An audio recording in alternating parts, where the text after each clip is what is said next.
Existe uma expectativa silenciosa que carregamos sempre que nos aproximamos de Deus. A expectativa de que, se fizermos a coisa certa, do jeito certo, Deus responderá como esperamos. Esperamos aprovação, confirmação, reconhecimento. Esperamos que Deus valide nossos esforços e nossas intenções. E muitas vezes, nossa fé é moldada por essa lógica transacional. Eu ofereço, Deus responde. Eu faço, Deus confirma. Eu sirvo, Deus abençoa. Mas a pergunta que Gênesis 4 nos obriga a encarar é profundamente desconfortável. O que acontece quando Deus responde de forma diferente do esperado? O que fazemos quando a aprovação não vem? Quando o reconhecimento não chega?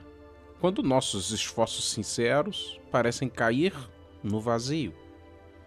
Gênesis 4 se abre com a vida fora do Éden, mas ainda diante de Deus. O jardim ficou para trás, mas a relação com o Criador não foi interrompida. A expulsão não significou a ausência divina, mas uma nova condição de existência, agora marcada por trabalho árduo, dor no parto, suor no rosto, espinhos na terra e ainda assim, esperança teimosa. E aqui está algo crucial. O texto não começa com violência, mas com nascimento, vocação e culto. Antes do primeiro assassinato da história humana, há um ato de adoração. Isso nos alerta desde o início. Este capítulo não trata apenas de moralidade ou pecado social, mas de como o ser humano aprende a se relacionar com Deus no mundo quebrado. De como a fé se forma ou se deforma quando a realidade não corresponde às nossas expectativas. O nascimento de Caim vem acompanhado de uma declaração carregada de expectativa.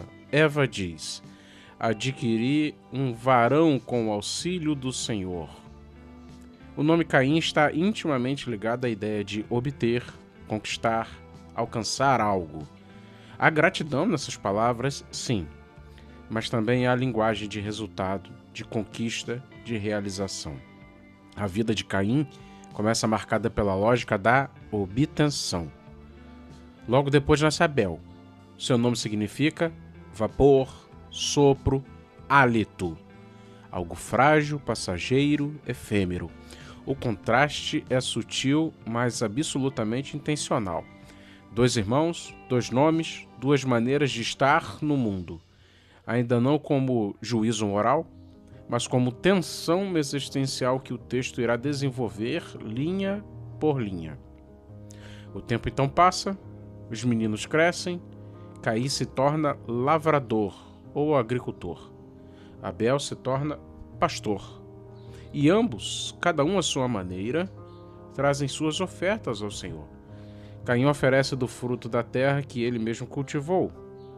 Abel oferece das primícias do rebanho e da gordura, o melhor, o primeiro, aquilo que carrega prioridade. Os dois adoram. Os dois reconhecem Deus. Os dois se aproximam com suas mãos cheias. O problema não é a ausência de religiosidade, mas o texto, com uma economia de palavras que deixa espaço para nossa inquietação, chama a atenção para a qualidade da entrega de Abel. Não apenas o que ele trouxe, mas como ele trouxe, com prioridade, com generosidade. Atenção, com o coração cheio, inteiro, antes mesmo das mãos cheias. Então vem a afirmação que muda completamente o rumo da narrativa. Deus se agrada de Abel e de sua oferta, mas não se agrada de Caim e de sua oferta. E aqui está o silêncio mais perturbador do texto. O narrador não explica o critério divino, não descreve sinais visíveis de aprovação ou rejeição, não oferece uma lista de razões teológicas. O silêncio é parte da pedagogia bíblica. O foco não está no como Deus respondeu, mas no fato brutal de que ele respondeu de forma diferente do esperado. Você já esteve nesse lugar? Você já serviu com sinceridade e viu outro ser reconhecido?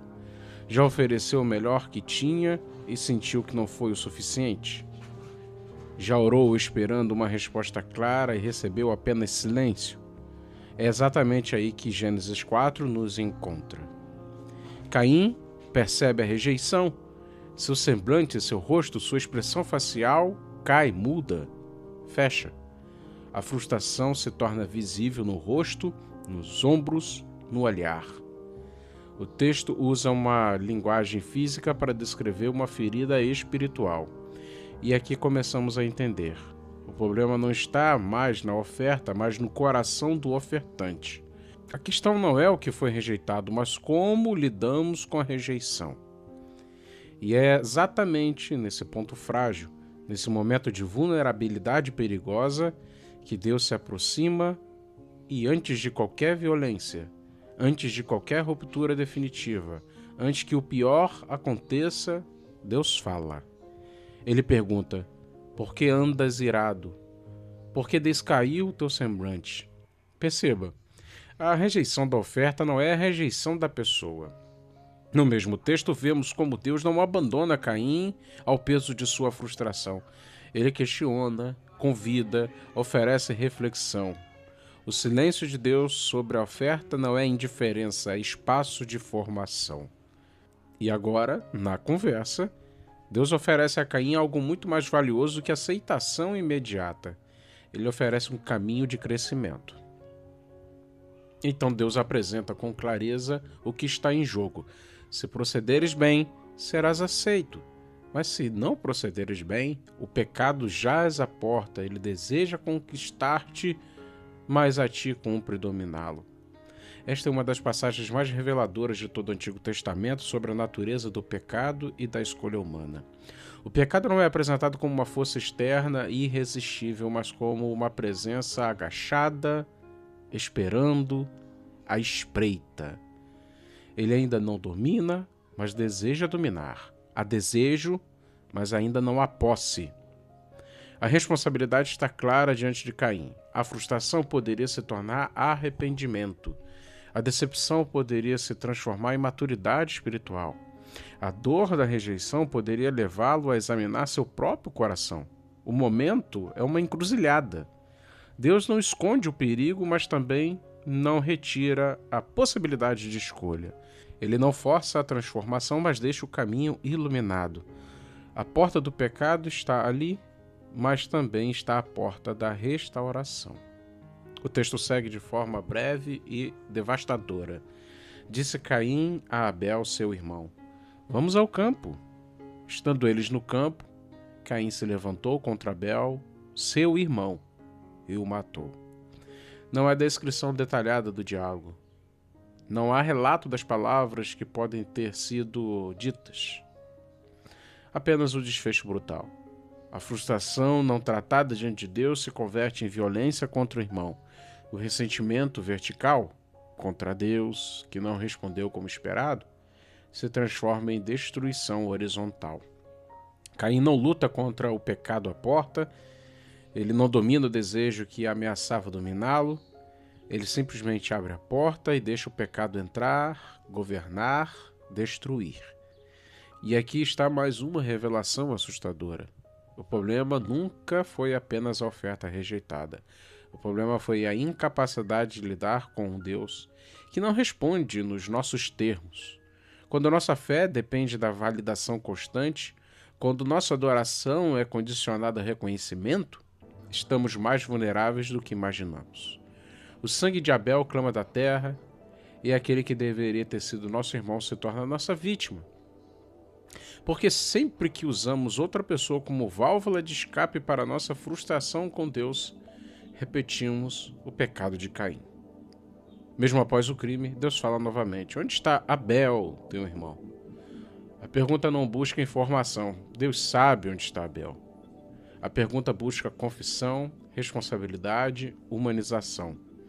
É o eco daquela outra pergunta feita no Éden: onde estás, Adão? Deus continua chamando o ser humano à responsabilidade relacional. A história que começou com o culto termina com a pergunta sobre o irmão. Não há espiritualidade autêntica que ignore o outro. Não há adoração verdadeira que conviva com a indiferença relacional. A verticalidade da fé sempre tem consequências horizontais. Gênesis 4 nos revela que o maior perigo espiritual não está em oferecer algo imperfeito a Deus, mas em não saber lidar quando Deus responde de forma diferente do esperado.